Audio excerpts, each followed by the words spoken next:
Good evening. Hello. Lovely to see you all. Small but mighty group. Oh, the boss is here.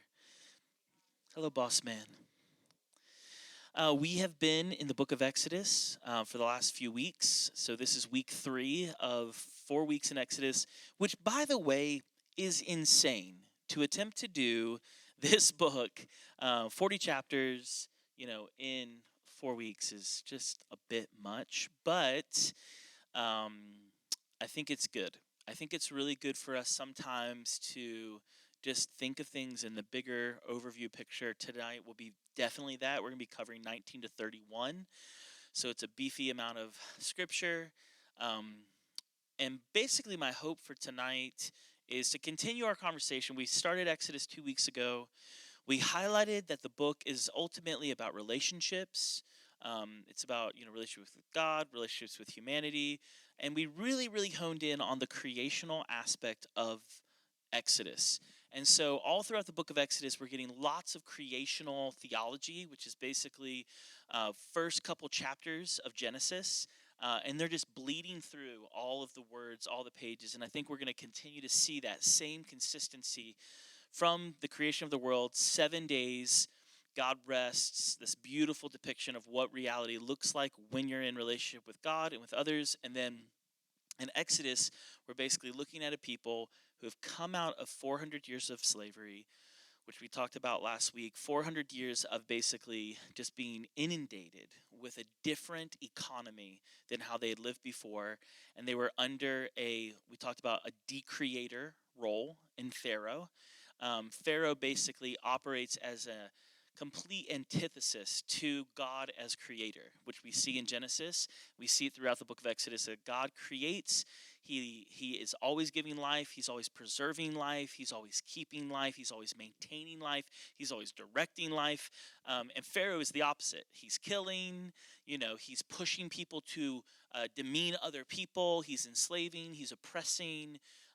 And so we get that very vast difference between those ethics in the relational space. And so tonight we're going to talk about two big things: the law and place of relationship. And so we're going to be looking, basically my heart is to talk about the Ten Commandments tonight, to talk a little bit about the temple. The tabernacle, which is a temple structure in its own regard. And so yeah, we'll be leaning into all of the wonderful things to talk about the law and to talk about the tabernacle. Chapter 19, I just want to read the first 6 verses as we get kind of a start, because I think it helps us frame everything out before we just lean in fully into the law. 19. Exactly 2 months after the Israelites left Egypt, they arrived in the wilderness of Sinai. After breaking camp at Rephidim, they came to the wilderness of Sinai, and they set up camp there at the base of Mount Sinai. So there's a place called Sinai with a mountain on it called Sinai. Okay? It's fancy. Um, Interesting. Some people think that the word Sinai means thorny. Some people think that it sounds a lot like the word for bush, which would be a recollection back to Exodus chapter 3, where Moses is at the bush and he gets his calling. Some people think that it's connected to the sun and the moon. There's all sorts of things, but really not a good consensus on what exactly it means. Moses climbs the mountain to appear before God. The Lord called to him from the mountain and said, "Give these instructions to the family of Jacob. Announce it to the descendants of Israel. You have seen what I did to the Egyptians. You know how I carried you on eagle's wings and brought you to myself. Now, if you will obey me and keep my covenant, you will be my own special treasure from among all the peoples on the earth, for the earth belongs to me. And you will be my kingdom of priests, my holy nation. This is the message that you must give to the people of Israel." So I want to start with this because I think that it gives us a really good big picture of what's going to happen in the next lots of chapters. Because there's a few things that are here. The first is that, and we're going to see this a couple of times, and we've talked about this before, but in the ancient Near Eastern world, when you have a mountain, this is a mountain, they believe that it was one of the few places in the world that, for lack of a better way of saying it, is a place of convergence for the heavens and earth. So sometimes the Bible talks about like the high places, and that this mountaintop area is basically the overlap of heaven and earth. And so right away we're pushed right into creational space and creational mindset and creational language by them just mentioning going Moses, little Moses man going up to the mountain, because he's accessing a space that's an overlapping reality. um, this is going to be really important as we go and we talk about the tabernacle, and we're going to see how these things play in. But this is a creational or an Edenic picture of what Eden looks like, because it's the same way in Genesis 1. Eden is basically a garden at the top of a mountain. That is where heaven and earth are connecting and realities overlapping. Second thing that I want you to just note in these first few is that it says give these instructions. Now, I think a lot of times when we're talking about instructions, we immediately kind of go for, at the beginning of the paper, the teacher writes your name, and then it says, these are the instructions, and everyone skips them and just begins to work on the thing with their best guesses. No, just joking. But these instructions are actually shaping mechanisms in two ways. So I'm just going to write instructions over here so we can see it a little bit. That when we're talking about instructions, we're talking about the forming of a couple things. So in the ancient Eastern world, when you talk about instructions, a lot of times you're talking about the forming of culture. So for instance, Hammurabi's code is a really good example of this. That Hammurabi wrote all of these laws to tell everyone, this is the culture, this is how we're going to be, this is how we're going to do, this is how we're going to interact. And so we have this picture that these instructions are going to be forming these people in a new cultural reality that's socio, it's economic, it's political, it's religious, it's a lot of things. At the same time, there is an imperative to it, but it's really this forming culture is trying more than anything else to bring about life. And this is important because there's kind of two ways it forms us. The first that we see in this whole experience that we're about to get into with the law is that this forming happens in two ways. One, it's constructive. So it's literally, it's a building of sort. And then second, it's descriptive. And the descriptive nature of it is the constructive is building this culture. The descriptive is the revealing of culture. And this is primarily done by the people following it. And this is primarily done by God demonstrating it. So you get this beautiful dynamic right away that these instructions that we're talking about are not just random, like, hey, do this, do that, that we're trying to form a culture of life that's either building or constructing, or there's more words here. We're we're creating an architecture of life. And then over here, we're really looking for that demonstration. Or you could even say, manifestation, or you could say an appearance, or, a theophanic reality, which just means God's appearing in this. Because all throughout Exodus 19 through 31, this is basically what's being brought to the Israelites. They are either learning to build culture and architecture and structure, like I said, socio-political, relational, religious, or God showing up, he starts to talk, he starts to show himself, he makes himself real big, real awesome, real amazing, and they learn a law, life-giving reality from him. And so all of this hope of this forming, because Exodus is a formational book, it shows what they want to be formed into. The family of Jacob, which is who they already are. And he's like, you've seen what I did to the Egyptians. You know how I carried you on eagle's wings and brought you to myself. So this is like a descriptive picture. And it's really interesting, but it's largely feminine. because the picture of an eagle, a picture of the wings surrounding you, this is a consistent picture of God in the in the First Testament. It's more connected to the life-preserving womb reality that women carry. It's a really beautiful picture that God is not demonstrating himself in this moment to just be a divine warrior, which is what all of the ancient Near Eastern culture wants them to have. They're like, give me the divine warrior who kicks butt and takes names. He's like, actually, I delivered you through this feminine reality. Now, if you've been at any of the other weeks on Exodus, we've talked about how this feminine reality consistently upends the decreating role of Pharaoh. So you get like the midwives, Miriam, Jochebed, you get Pharaoh's daughter. They all flip the tables on that power structure of Pharaoh thinking he's big and powerful, and instead they reveal and uphold and carry and embody life. It's really important that we don't get worried about this. We're not saying that God is she or something like that. That's not what I'm saying. But there's a feminine aspect that is revealed in women, that is revealed in the nature of God in this as he's carrying them on eagle's wings. It's really interesting because eaglets do not learn how to fly except on the wings of their parent. So they literally carry them on their wings until they can learn by demonstration how to catch the wind to begin to flow and move. It's really a beautiful picture. And so this is the picture that God's giving them right away to say, hey, listen, I'm not here just to be like a warmonger.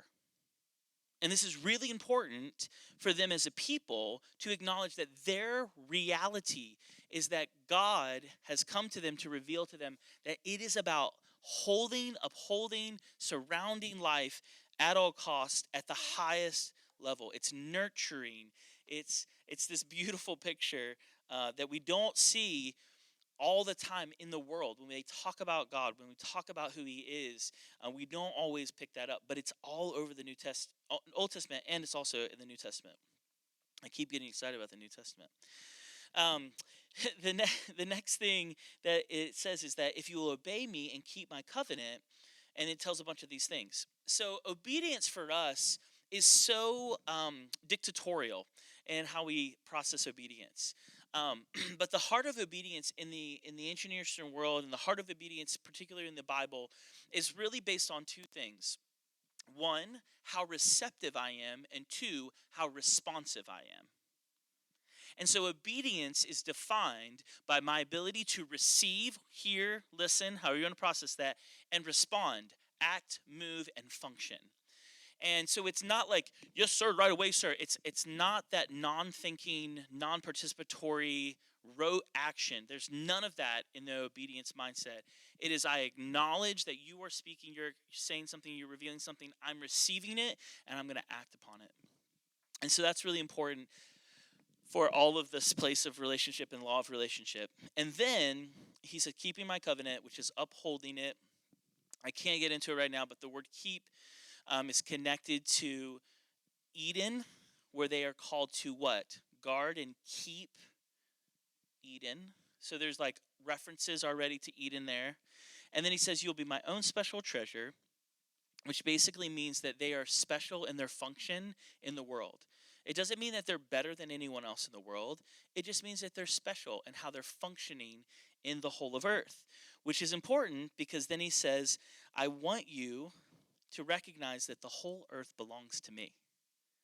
Now, this is super important, like I said, with the creational reality that in the ancient Near Eastern world, they thought that there were certain gods that could occupy certain spaces and certain places. And so if you went to Mountain A, the god A would be ruling. And so in this moment, even with Sinai, the Lord's like, hey, I'm not just the God of Sinai, I'm God of the universe. I'm God of all of the earth. And so therefore, although you're functioning in this one way, my hope is that all of the earth would come into my economy, my approach, my reality relationships. And then he says that you will be a kingdom of priests, my holy nation. And this is the message. And so next week, we'll probably talk a little bit more about priesthood. But really, at the heart of it is we're recognizing that when we start building this and we have this demonstration that we are ultimately, I'm sorry, so sorry, mediating in how we function with the world. That we're constantly in the middle between God and humanity, God and creation, God and the nations, and that is an important role that we get to play as we're the people of God, or like as Israel is the people of God. Overall, the hope is that all of this would lead to the mission of forming the whole world to value, appreciate, honor, and produce life, which is literally the creational mandate. And it's that all of life would be ordered and it would flourish. And that some things would be amazing and incredible and expansive, and other things would grow small and little, and that would be acceptable. And then there's a whole reality to all of that. As you go through 19, basically God comes down on the mountain. They're all like, "Oh my goodness!" Moses like goes up the mountain, and he's mediating, he's interacting for them, and they go back and forth. And he tells the people, "Hey, you can come to the bottom of the mountain, but don't come up here." And then later he's like, "Well, some of you can come up here, but like only like the priesty kind of people." And so there's a beginning to be like this space of acknowledgement of you can't get too close to God, because if you do, it's going to be bad news for you. And this happens in chapter 20. So then chapter 20 starts. This is our famous 10 Commandments. And it says, verse 2, or we'll do 1. Then God gave the people all these instructions. Again, going back to these instructions. "I am the Lord your God, who rescued you from the land of Egypt, the place of your slavery." Now, I don't know about you, but every single place that I have ever seen the 10 Commandments listed, I have never seen them include that sentence. Never. But I think that it's really important for us that we realize that all of the 10 Commandments are couched in the reality that I am the Lord your God. So there is a personal, relational, national, relational, cosmic, relational reality that says, I am God. That is what you have to presuppose with all of the 10 Commandments, or these laws that we're going to look at. And then secondly, I rescue you from Egypt, the place of your slavery. So basically, him saying that is highlighting that the instructions for forming this culture in life is away from slavery. And ultimately, slavery leads to death. And so here we have this invitation to believe, do you believe God and who he is and what he's done? And if you do, then you can live in this way. Now, I don't know about you, but how most of the time when you go to church, you hear people talk about law, they really hate the law. They really, really like throw a lot of shade at the law, because what they do is they forget this first part.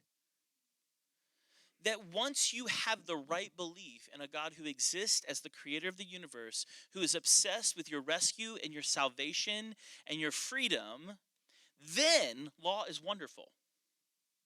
But if you don't believe that, if you think, well, I'm the God of my own reality, and I can free myself from whatever I'm amongst, and I can do a whole lot of things to get myself out of all of this, then all of these things will not be life to you. Because you were never made to uphold them. He is the one who upholds them. So let's walk through these wonderful, wonderful 10 Commandments. And then I'm going to tell you lots of crazy things about them that you've probably not heard before. The focus of these 10 Commandments is the health of the community's relationship, or the life of the community that interacts with God and with one another. And so it's interesting to note that 8 of these are in what they call a negative form, aka thou shalt not, right? And it's interesting because when we hear those thou shalt nots, we immediately go to, I can't do this. But in the ancient Near Eastern world, when they're writing this, you should not do this, what they're saying is that is the furthermost limit of what you can do. So do everything else but that. It's actually a lot like Eden. Hey, eat everything in the garden except the knowledge of good and evil. And so their mindset of how they think about kind of like these negative instructions are not, hey, don't do this, and so you can't do anything. It's, hey, do everything possible, but that is the limit. And if you cross that limit, you're going to die. Okay? Does that make sense? It's like a little bit different than how we normally think. And so really, it's not about like avoidance, which is their problem a lot of times when we start talking about sin or the breaking of our law, is we're obsessed with the avoidance, not in the invitation to participate in everything else but that. So it's really about expanding life, all of the law. The first one, thou shalt not have, or you must not have any other God but me. Or to flip it, love Yahweh and no one else. Love God, love the Creator, love the existent one with everything you have, and that what He's looking for above all else is your loyalty. Because if you have other gods and you are loyal to them, then you have to come under what? Their systems. This is the exact reason why the Lord had to deal with Pharaoh so severely, is to reveal that if you follow Pharaoh's way of relating, his relational reality of decreating, you will end up dead. If you follow God, you follow Yahweh, the creator of the universe, then you will exist in life. Second, no images or idols. You can't have any other images or idols, or anything in the heavens or the earth or the sea. You must not bow down to them or worship them, for I, the Lord, am your God. I am a jealous God who will not tolerate your affection for any other gods. And so I think it's interesting because here we get this word that comes up, image or idol. It's the word tselem in Hebrew. This is the same word that's used for humanity, that humans are called many idols, many images. And we are to basically function the way an idol functions. And the way an idol functions, it's a container for a divine or deity in that day and age. And so the Lord's like, hey, I don't want you to have any of these images about me, because then that says that I am contained, that I do not have a mouth that can speak, I do not have eyes that can see, I do not have ears that can hear. And if you see that picture, then what you're stuck in is a slavish mindset to think that my God is removed, he's uninvolved, he doesn't activate and energize life. He's stuck in a container. And so he doesn't want them to have that. Instead, he wants them to realize God is movable, he is active, he is dynamic. So therefore, any picture that we get of God sitting up on a throne and not moving is wrong. Because what it says is that God is disinterested in the universe. And I know a lot of people who struggle with this mindset, where like, God doesn't care. And I'm like, then you don't know the same God. Because he's not just sitting up on a fluffy cloud, looking down and making judgments. He has never been that way. From the beginning of this book, he has fully entered into humanity. He's entered into creation. He has entered fully into the earth to show that he is involved, he's excited about being involved, and that he is not going to be limited. Not by space, not by time, and that he really, at the end of it, wants to be married to you.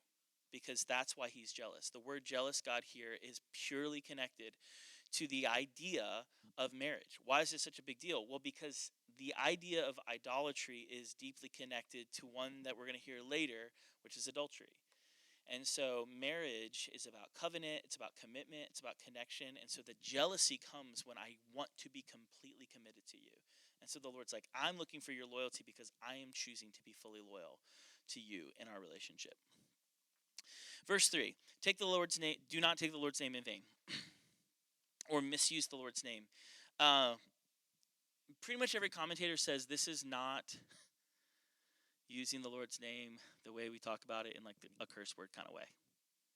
Like, oh my, whatever. This is not it. What this actually is about is you using God's name that is inconsistent with his reputation as a life former, bringer, preserver, upholder of the universe. That's what it's about. Because when you begin to say his name in any way that is inconsistent with that, then you prevent other people from knowing him. You prevent someone else from interacting with him and acknowledging him, because at the end of this is all about his name going throughout the earth, which earlier in the book of Exodus is constantly what's said to Moses. I want my name to be known in the earth. I want my name to be known in the earth. When Pharaoh rises up, who is this God? He is I am. I want my name to be established. My reputation is that I rescue, I free, I deliver. And if you act in a different way and use my name on it, that's when you're breaking this. I don't know about you. I think a whole lot of people are throwing the word Christian on a whole lot of things that they probably shouldn't, because they're missing that it's not revealing this life-forming, life-keeping, life-preserving God that we serve, which is really, really interesting. And so it's fascinating, because if you think about what are all the things you can do before you misuse his name, you can praise him. That's the fullest invitation. Praise him constantly. Talk about how good he is to everybody. Tell everybody what a good person he is, how much life he has for us, how much he wants to rescue us. We don't do that. And it's the invitation is that, like, the limitation is don't misuse it. And all the other space is how much can you talk about him in the right way. So don't be stamping him on anything you do unless you're confident that it is in alignment with this relational, life-giving, life-preserving, life-honoring approach. Number 4, remember the Sabbath and keep it holy. We just did a little series on Sabbath and just went on sabbatical. And at the end of the day, what is Sabbath about? It goes back to the creation reality that you cannot live the way that you want to live. Period. Sabbath says you can't live the way you want to live. Sabbath says you have to live the way that God lives, because it is a demonstrative, descriptive reality that at the end of 7 days, God stops working. And we talked about this. It's not that he's vacating. It's not that he's sleeping in. It's not that he's eating brunch. That on that 7th day, he is fully engaging and embracing the world. And that is the invitation that we have in this moment. He begins to talk about some really interesting things concerning the Sabbath. Do you know that the Sabbath actually says that every single person and creature gets to experience it? It's not just a few people. If you read this, it's so fascinating. I think it's beautiful. On that day, no one in your household may do any work. This includes your sons, daughters, male, female servants, livestock, and foreigners living among you. AKA, the Sabbath is a leveling reality that says that everybody is equally important in the eyes of God. And when you overwork people, you begin to remove their image-bearing value. This is like a huge bridge in the 10 Commandments where you're beginning to see the way God experiences things and how he wants his relationship with us to be and how we begin to interact with other people. There is a convergence, and it's through Sabbath. That when I begin to function and live in a restful manner, I begin to release a relational universe, which is consistent with the relational God who created everything and keeps and guards and upholds life. Anybody who is well rested is not a nasty person. You know, like if you're living fully, you're engaging with the world, you're finding joy, you're probably not going to be a lawbreaker. Why? Because there's so much life to be had if you would just stop trying to save yourself. Stop trying to work yourself to death. Stop trying to do everything instead of recognizing that the Lord desires to do it for you on that day. The rest of the week, work to your heart's content. Work heartily unto the Lord. But on that one day, pause and ask yourself the question, how can I fight the chaos of disorder of the world? It's by taking a Sabbath and refusing to be ordered by anything other than the way God does things. So, it's beautiful. It's really, really beautiful. And again, I love it. It's for all of creation. It's not just for humans. Even animals are supposed to not work on this day, which I think is really, really weird and really fascinating that God is looking to create, I keep saying the word, like a relational economy about the universe, that all of the relationships are honored, acknowledged, and in the right order. There's supposed to be a certain way about them, and that's our calling and our invitation. Number 5, honor your father and mother. All the parents who love to throw this at their children. Do what I tell you, honor me. It's actually really interesting because it's really honoring, the word honor your father, mother is not connected with obedience. Instead, it's connected with the idea of value and appreciation. It has to do with you being someone who at all times is choosing to honor your mother and your father. Why? Because the two of them agreed with the description and the constructive reality of God and built a life. They extended life by having you. And so there's this beautiful invitation for us to come into that place to say, thanks, Mom and Dad, for choosing to donate your life so I can live. Now, we don't process this ever, But it's funny, I was just really stirred up in my heart this week. I saw this guy talking on Instagram. He said, hey, here's a little challenge for all of you who have parents. What would happen if you told your parents that you love them every single day? For no reason. For no purpose. And he begins to tell, I've been watching his journey because he's like, I want to try, see what happens. Because he basically started recognizing, I need to honor the life that's there in front of me. I need to appreciate. I need to find gratitude. I need to find thankfulness for them because they are acting like the one who gave me life from the beginning of all time. They're just demonstrating to the best of their ability. And even in their frailty, they still made a life. They still donated part of themselves to make you exist. It's beautiful. And again, there's just this invitation into it. And God's like, hey, I'm here for that. You can also create and honor life in a lot of ways. If you can't have natural children, that's okay. You can still honor people and love people in a maternal and paternal way. And so he said, I told my dad I loved him, and so he bought me a steak dinner. He goes, and the next day I told him that I love him. He's like, here's $100. And he had all these funny things. He said it took almost 6 days for his dad to say, hey, I love you back. He said some of the texts I'd say, I love you, Dad. He's like, and my dad would be like, same. I love you, Dad. Yeah, me too. And it's just this really interesting thing that parents a lot of times don't know how to operate when the ones who love them, their children, begin to acknowledge their gratitude to them. Thank you. I love you. I want to be with you. I honor you. I want to spend time with you. When you begin to say all of those things to your natural parents, you're also beginning to think about how you can do the same thing for the God who is the Father of all. It is a beautiful pathway into creating a relational network. Now, I'm not saying that that's easy. I'm not saying that there's some of us who have parents that are very complex and very difficult. I'm not saying that. I'm just saying, would you consider how could you honor your parents in this kind of way? I also want to highlight one thing, too, that I was blown away. I've never thought about this before. So you hear a lot of people talk about how the Jewish people are a patriarchal society, right? This is Christians are a patriarchal society. And there's all this heavy. But here, it says to honor your father and mother. It is putting them side by side. Because in Genesis, they're put side by side, male and female. There is not a hierarchical experience in this situation except from mother and father to children. It is not father then mother then children. It is father and mother side by side, and children come from them, proceed from them. And it's powerful for us to begin to acknowledge that the image bearing is not Adam first and then Eve in that manner. It's that God created them together, then separated them, which is a very creational reality where God brings things together and then he separates them.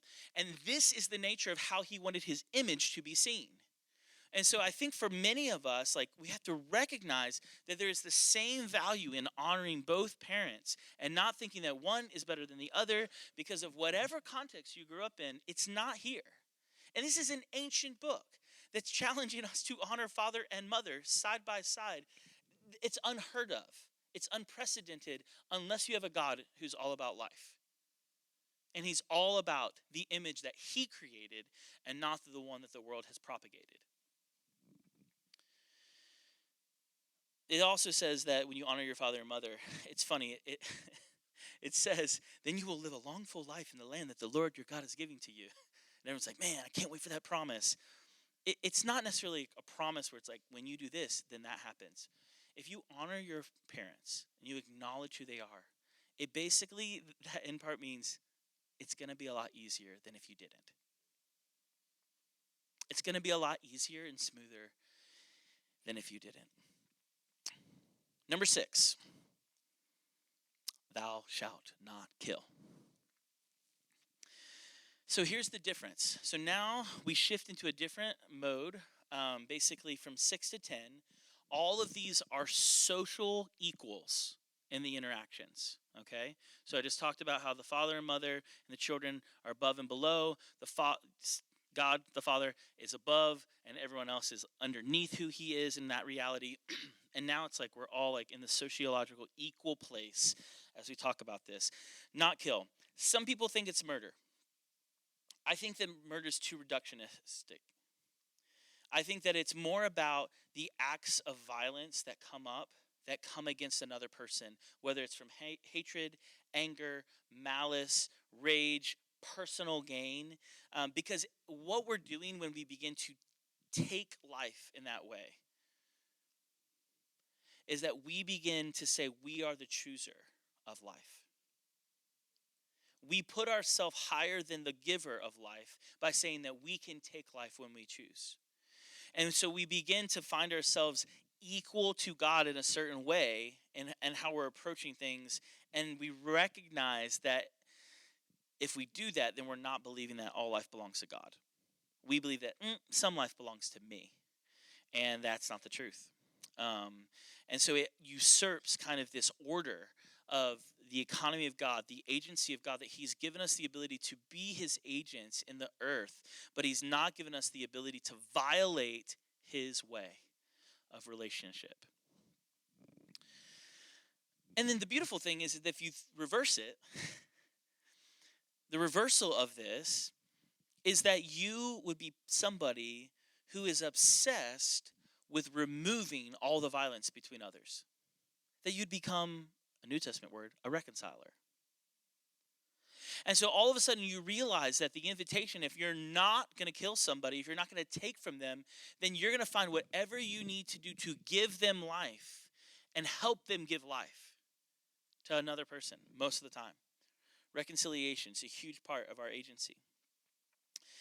Next, thou shalt not commit adultery. This is highly protective of family. That when we create family, we are not asking for somebody else's life to come in to our family. We're determining that we're going to be a microcosm of this whole relational, life-building, forming culture. And if you invite somebody else in, they have now disrupted it because it is outside of the commitment and covenant of family. And so, like I said before, idolatry and adultery are hand in hand throughout the Old Testament. And almost all of the time, idolatry and adultery are connected with disloyalty. And so what we find here is God saying, hey, sexuality really matters a lot, but it has to happen in the context of loyalty. And if it's not happening in the context of loyalty, then it has no reason to bring forth life.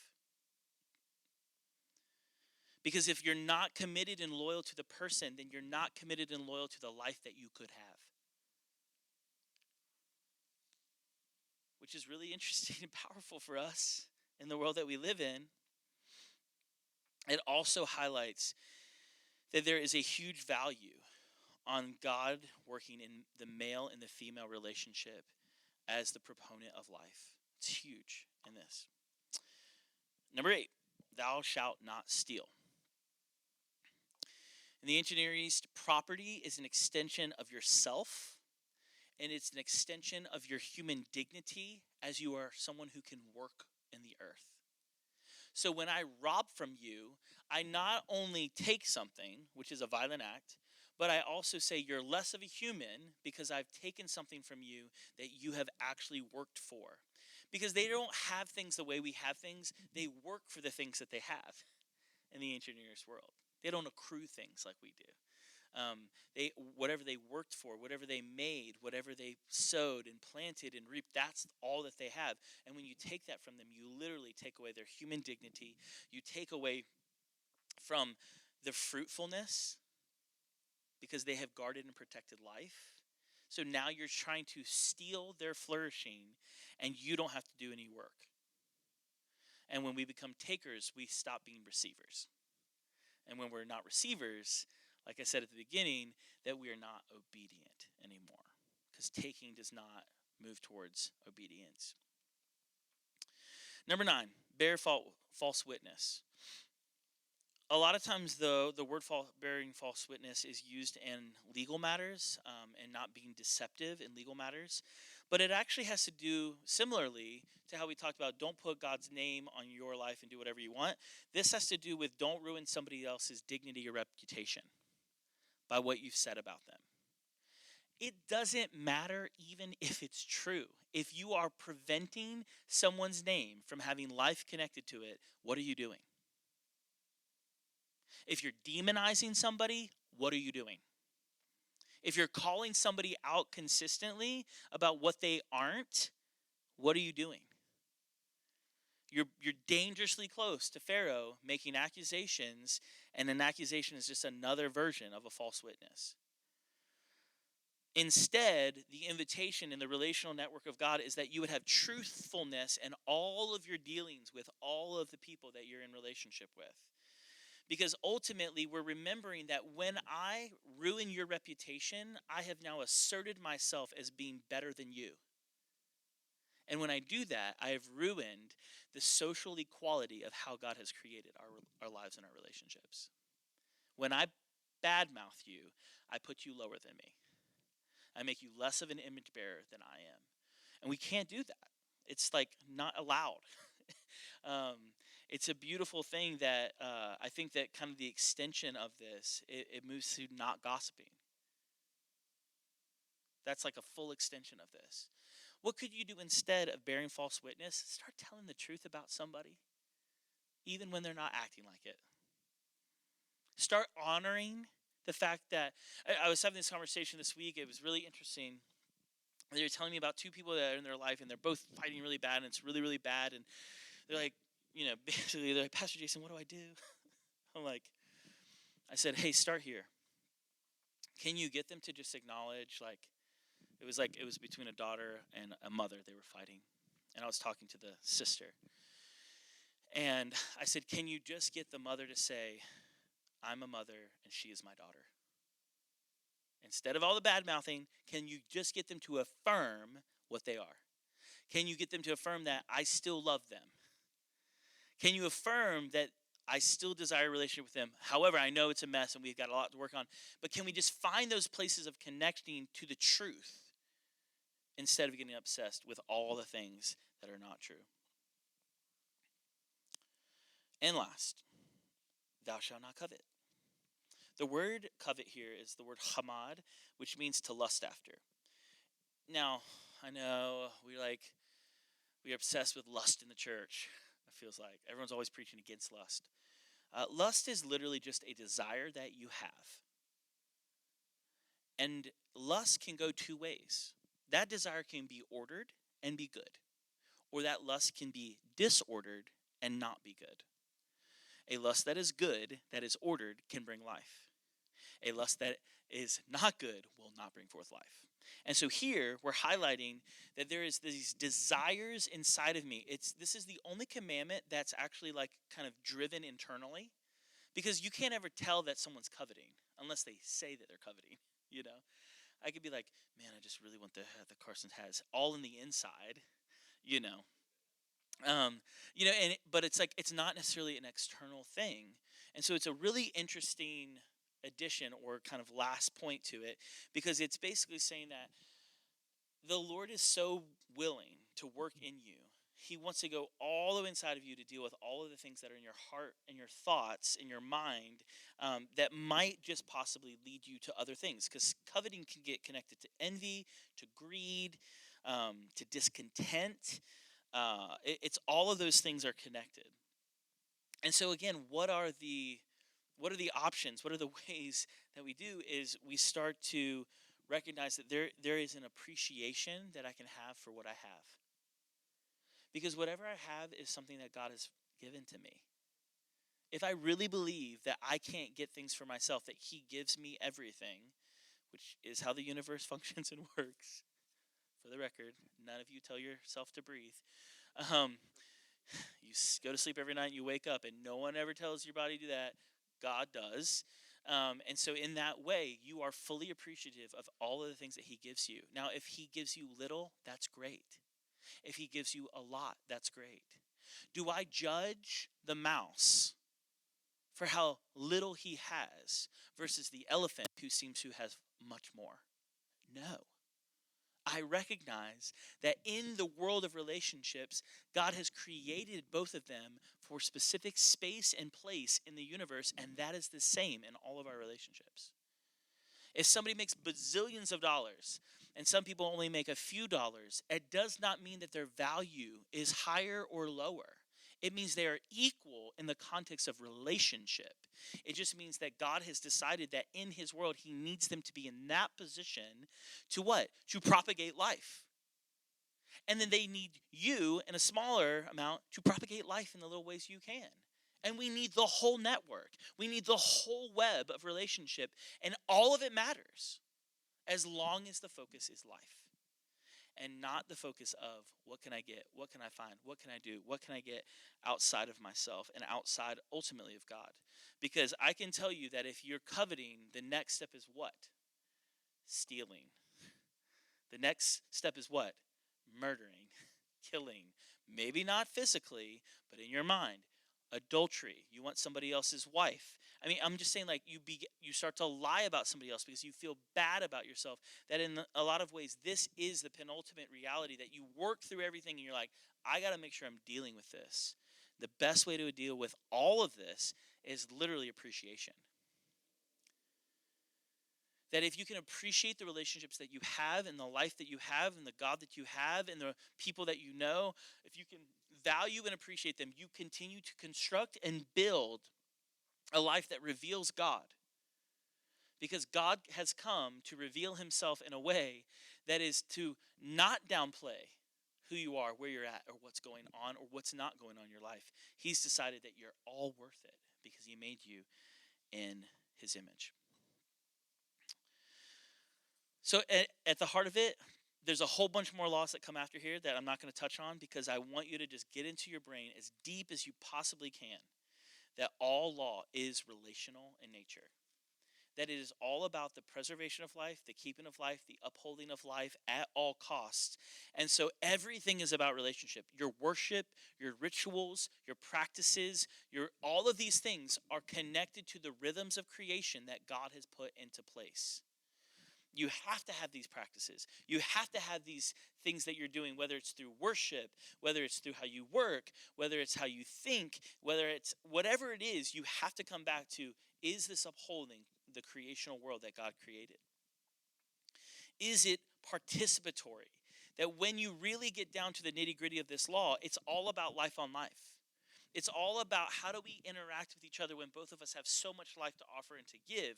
We have to find ways to do it so that we're not stealing, taking, robbing the other one from life. Or we're not putting ourselves as the center of all life, and that means that everybody else has nothing, which is a huge danger. Law is ultimately a vocational reality. It's connected to your calling to uphold God's way, plan, path, and will. And so, yes, we uphold some of these things, not necessarily in the minutia. Don't miss it. The Pharisees missed it in the minutia.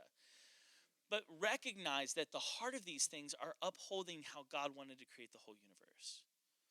And this is just a reiteration to him that when you begin to live in this way, you begin to create creational spaces all over the world. And when God's seen as the creator of all the things and you're creating creational spaces, then you are expanding his rule and his reign. You are expanding his kingdom.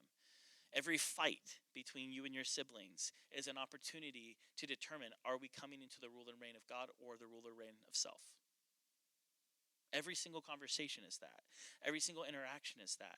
And so we do follow these laws. We do follow these things. These are important things. If we just read through them and think about them, they're actually really important. Why? Because they're helping us to uphold the life that is the universe. Because God put it into place in that way. It's his way and not ours. Because in our way, everyone dies. In his way, everyone lives. I also love it that if you read these, although they are imperative, they're not coercive. God does not force you to do what he says. That is unbelievably powerful. We love to tell people what to do. We love to be coercive and say, you don't have a choice. But God is constantly inviting them to choose life or not to.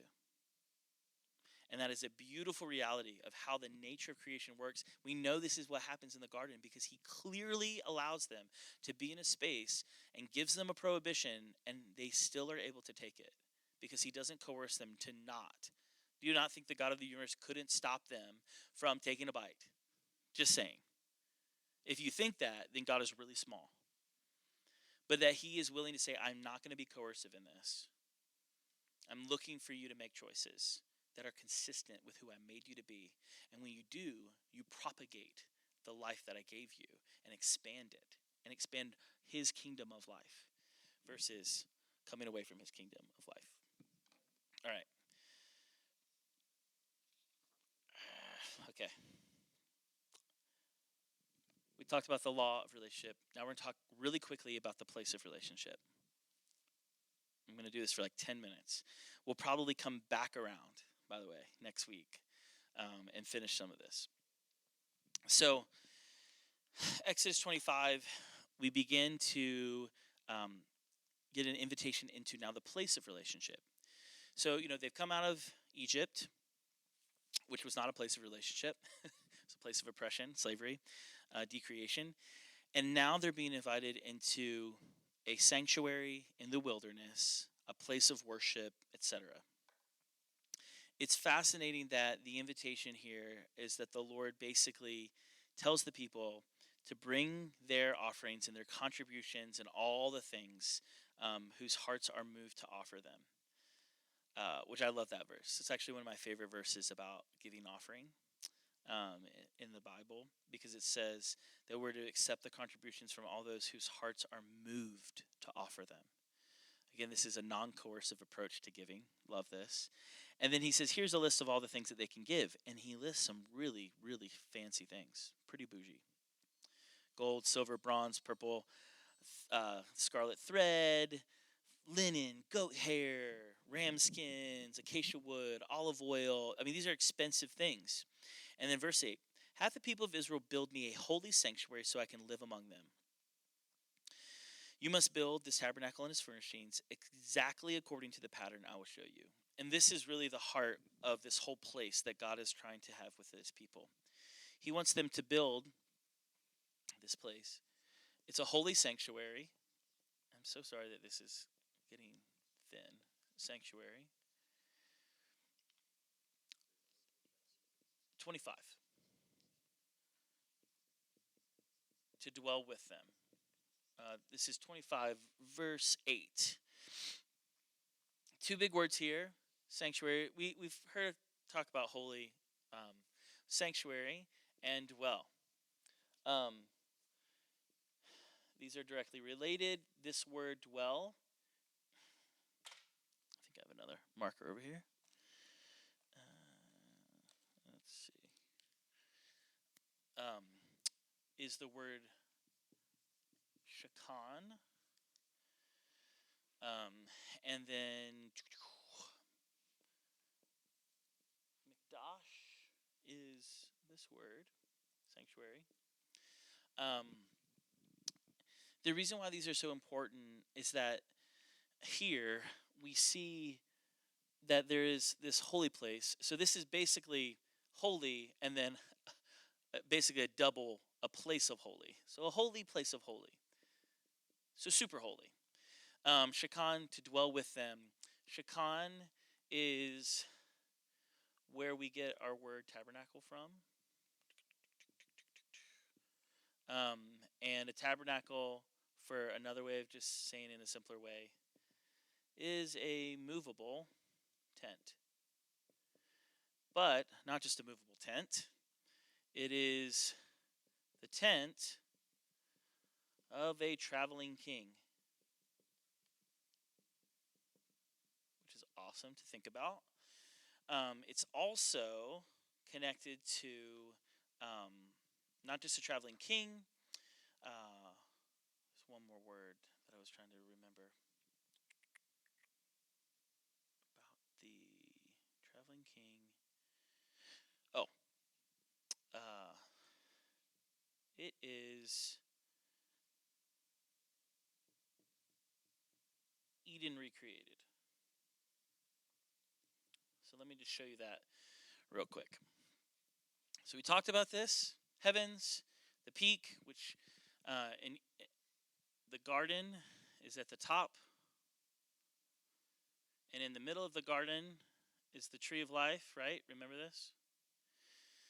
So you get one space, two space, three space, and this continues, and then of course I guess this is technically your fourth space, because this is your center of reality, but it also applies furthermore. Then you get the exact same thing in the tabernacle, where you have the Holy of Holies, the holy place, the outer court, and the camp of Israel, like all the encampment. This is the tabernacle. This is also the same as Mount Sinai, where you get the tip of the mountain, you get kind of the halfway up the mountain, you get the bottom, and there's another line, and it's the rest of the world, sometimes called the nations.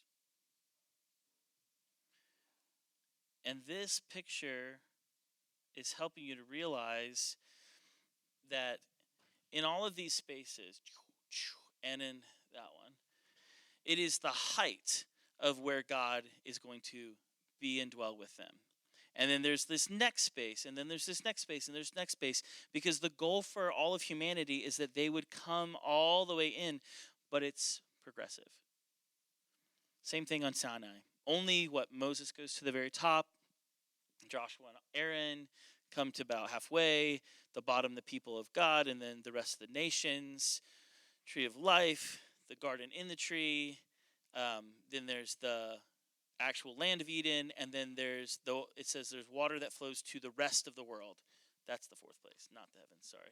I was like, wait, there's something wrong. Fourth is the rest of the world, because Eden wasn't the only place at the beginning.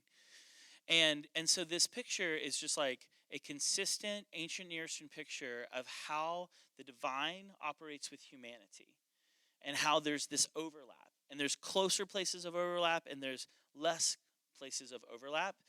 And so it's important, because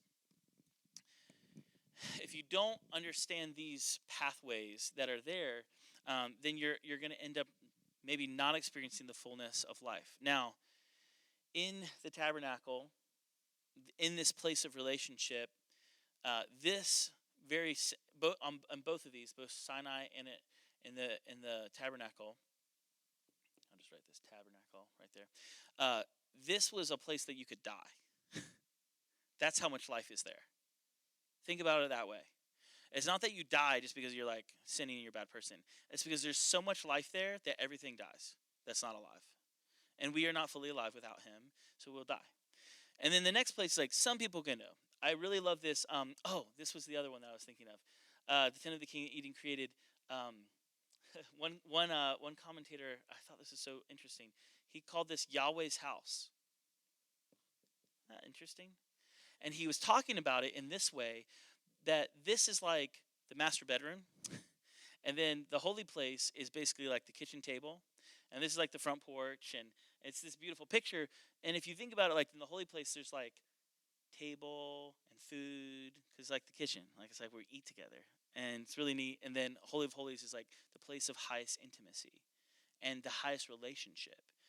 Some would even say like it's like a bedroom of the Lord, where he comes to invite people to have intimate relationships with him in the place of mercy, in the place of him being fully present and known. And so this picture is important because what it's doing is it's helping us to realize that for these people, they were not stuck in a place where they could not have a relationship with God. They were not stuck in the encampment. They were not stuck in the rest of the world. They were all welcomed back in. Now, remember, they were booted out, right, of Eden. And what, you guys remember?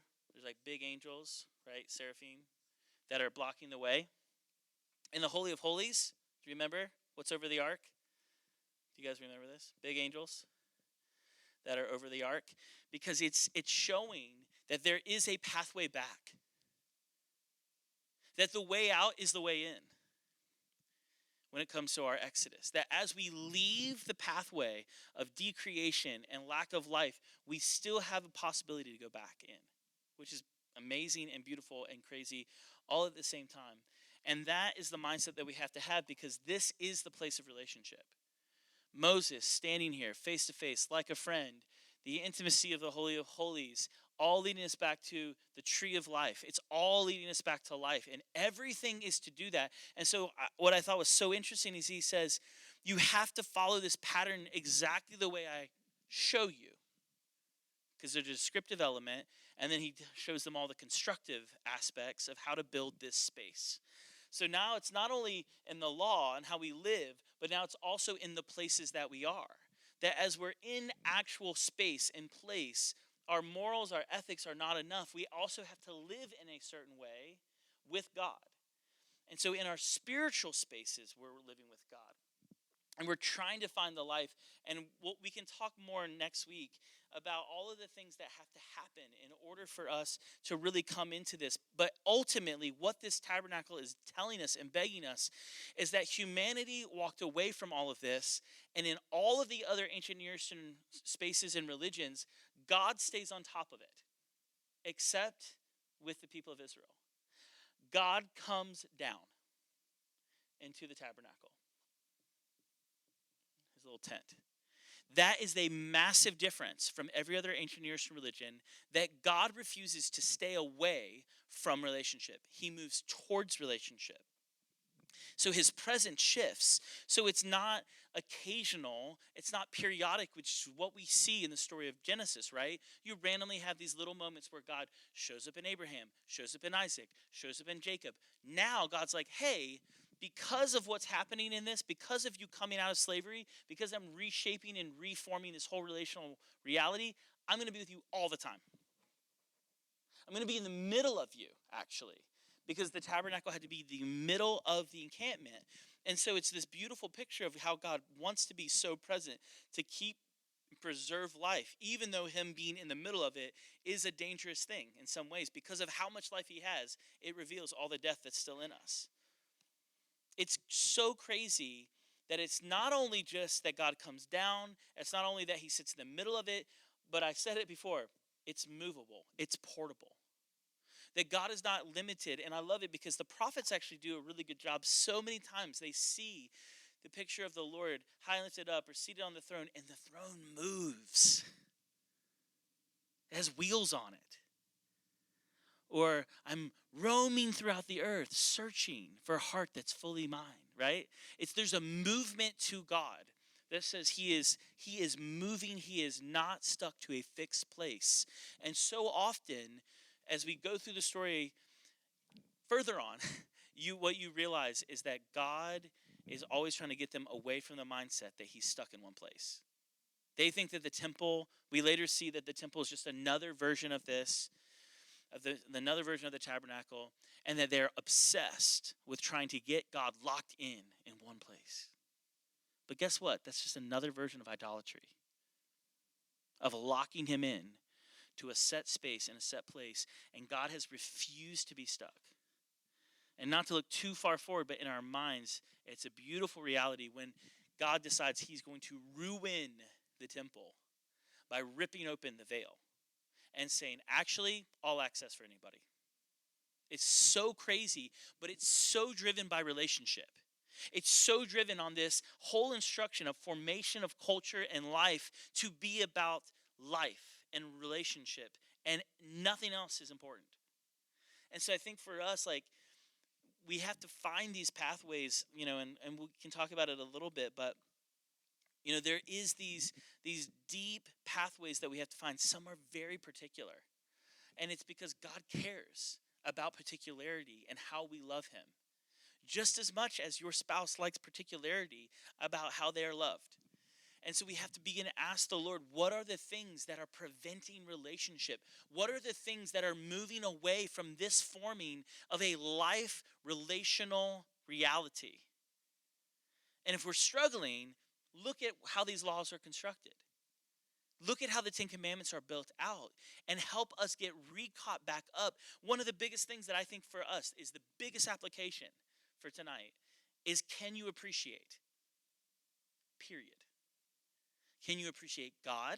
Can you appreciate others? Can you appreciate what you have? And I think that a lot of times we miss that appreciation is the language of Jesus. Not to get ahead of myself, not to get into the New Testament too much. But you see that the appreciation, it's so funny. When you buy a car and you take it off the lot, it depreciates immediately, right? If you have art, somebody can come along and say, hey, this is really valuable, and it appreciates it. I think that a lot of times as we begin to move towards this relational reality, this economic approach to the way God does life and relationships, that it is appreciation that becomes the guidelines of everything that we do. And so if we're not doing good at appreciation, this is the opportunity. Can you identify something that is good and beautiful and loving and life-giving? Or if you can't, just acknowledge the relationship. Hello, human. If I can just start there. If I can look at Rob and say, you are human. You are an image of God. You are a man. You are a father. You are a husband. You are a priest. Like, that appreciation will only cause him to lean into that more. If I call him names, it's not going to ever move that way. It's going to move in that decreational relational reality where I have to be better than Rob. And if I'm better than Rob, then I become Pharaoh. And then I have to find a way for Rob to do what I want him to do. And I have to force Rob, even though he probably wouldn't. He's a strong man. But he has inside of him all of that if I appreciate, if I validate, if I acknowledge, if I honor, if I value, if I care, if I love. Because at the end of all of these, what Jesus says is, if you love the Lord your God with your heart, your soul, your mind, your strength, and you love your neighbor as yourself, you have fulfilled all of the law. That was in our reading, by the way, in Luke. If you didn't read it this week, you can catch up. Today's a catch-up day. But there is this invitation to ask yourself the question, have you appreciated enough to see love flourish in your relationships? And if not, there's a Pharaoh, there's a decreating reality, there's a whole lot of slavery, oppression, and inequality, and injustice, and at the end of all of that is death. And that's the invitation. Whatever you want. Life, death, blessing, curse, love, non-love. God, everything else. And so this is the book of Exodus. Law, a little bit of tabernacle. We're going to talk about tabernacle a little bit more next week. And then we will finish the rest of the book. We're going to talk about what happens when Israel revolts and they have their own fall. like creation all over again. And they show us the pattern that we live in every single day of our lives, that we always have an opportunity to find a golden calf somewhere. Okay? Let me pray for you guys. Lord, I pray that they heard something that's challenging, encouraging, and life-giving. Lord, I pray that you would move deeply in our hearts to be those who perpetuate, give, preserve, keep, honor life. That you would show us how the relationships that we have are the most important things in the universe because they're the most important things to you. Lord, I pray that you would teach us how to appreciate, teach us how to value, teach us how to honor and praise, that we would be defined by that. And Lord, we just ask that you would lead us and guide us in all these ways. In the name of the Father, Son, and Holy Spirit, we ask these things. Amen. Also, if you don't know, this Friday right here at 6 a.m., yes, I said it right, 6 a.m., we're having our holy hour as part of our Eat, Play, Pray. We'd love to see you come out. We have a guide that everyone is invited to follow through for that holy hour, and we're going to learn together how to spend an hour in prayer with God. Amen? Have a great night.